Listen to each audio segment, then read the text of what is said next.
Salut, c'est Landry pour une nouvelle vidéo consacrée au Marvel et aujourd'hui je vais vous parler du film Spider-Man Homecoming ou plutôt de la timeline du film parce qu'elle est tout à fait incohérente. Selon cette timeline, le film Spider-Man Homecoming se passe 8 ans après les événements d'Avengers. The world's changing. It's time we change too.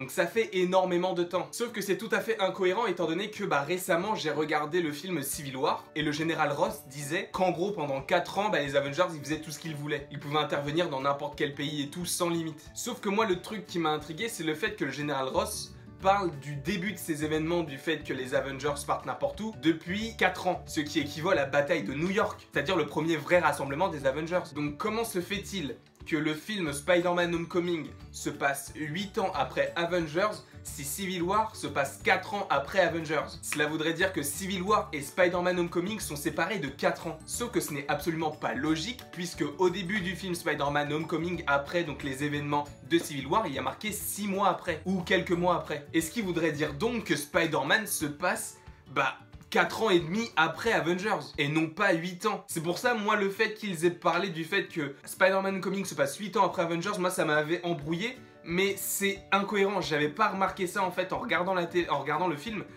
Civil War. Donc, je trouve que tout cet ensemble est incohérent et que le film Spider-Man Homecoming ne s'inscrit pas, chronologiquement parlant, dans ce qu'avait prévu le réalisateur et les scénaristes. Donc vous, qu'est-ce que vous pensez de cette courte vidéo du samedi matin? En tout cas, j'espère qu'elle vous aura plu. N'hésitez pas à aimer, partager, commenter, vous abonner, ne pas vous abonner. Enfin, vous faites vraiment comme vous voulez. Et moi, je vous dis à la prochaine, pour la prochaine.